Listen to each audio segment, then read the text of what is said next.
guys, it's Jason. Welcome to today's video. Now, before we get started, just a reminder that if this video is beneficial to you, be sure to give it a thumbs up and of course share it with someone else who can also benefit. As always, I encourage you to subscribe to the channel so that you receive notifications for future videos. All right, let's move on to today's topic.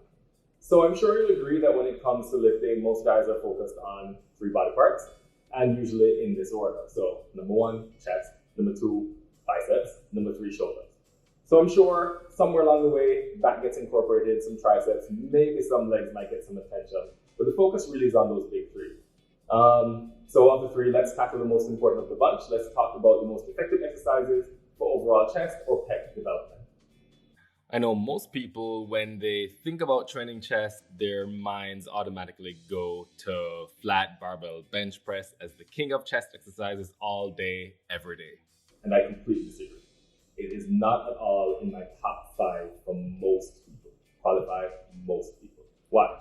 Well, number 1, for most people, it places more tension on the fewer and the weaker upper chest fibers compared with the greater and stronger mid and lower fibers. And that's because just the way people are structured and the way that the pec muscles lie against the rib cage. Number 2, most people use their front delts as the prime mover for that exercise, and that's not essentially the target.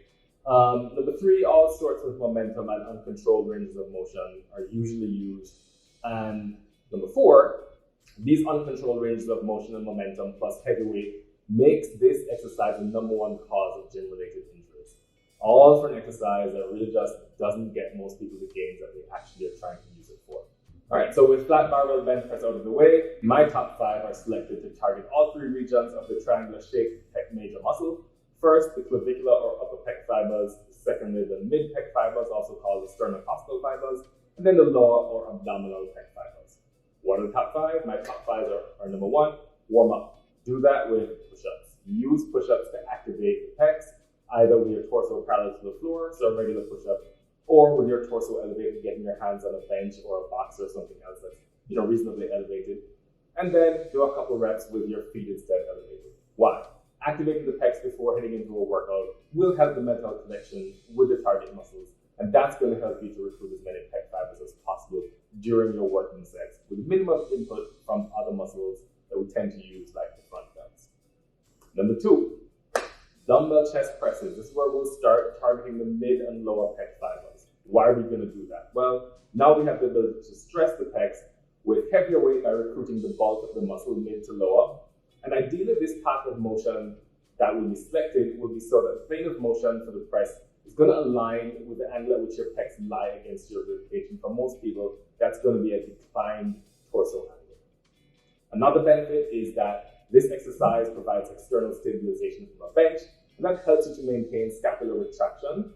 However, of course, a challenge now is because this requires a declined torso angle, maintaining scapular depression can be difficult for some people. Third exercise, the dumbbell chest press targeting the upper pec fibers. Now, why? This is going to place tension on the fewer and the weaker clavicular fibers of the pec, and that's going to allow you to balance out, have an overall aesthetic development of your pec, because nobody wants a huge lower pec with absolutely 0 upper pec. The benefits, again, external stabilization from a bench to maintain that scapular retraction. And for most people, including for me, the upper pecs can be targeted pretty effectively from a neutral position, or where the torso is essentially parallel to the floor, on pressing movements, upper arm traveling in a plane of motion that's approximately perpendicular to the torso. Now, challenges. Of course, with fewer and weaker upper clavicular fibers, a lower and a lighter weight is going to be required. So there's increased potential for front delt involvement in this exercise. So be sure that you're loading your pecs before you're even starting the first rep. Number 4, a standing lower pec cable fly. Why? Again, we're continuing to develop most of the fibers in the mid to lower pec region. That's recruiting the bulk of the pec fibers, and so you can use a relatively heavy weight.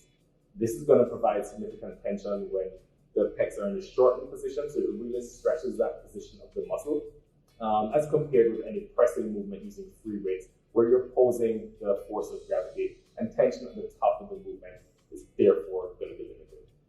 Challenges.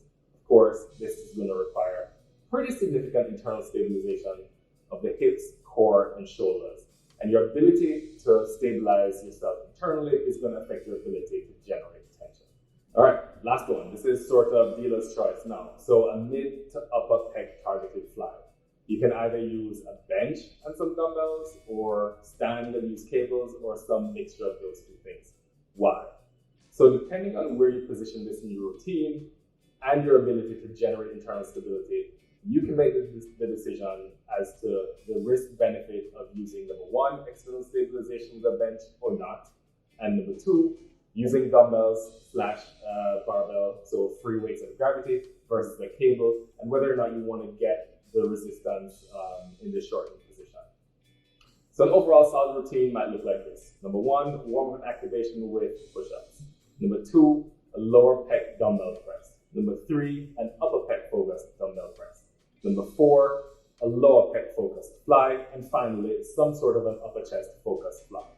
As you build these exercises into your workout, consider a couple things. Number one, a greater number of sets at the start using heavier weight, lower reps, and longer rest periods, while as you progress, decreasing the number of sets, decreasing the weight, decreasing the rest period, but increasing the reps as you go along. Now, because I don't want this video to go on forever, I'll follow with a second video on the optimal setup and execution for all these chest exercises, so you can be sure to get as much benefit from them as possible and be on your way to building a huge chest.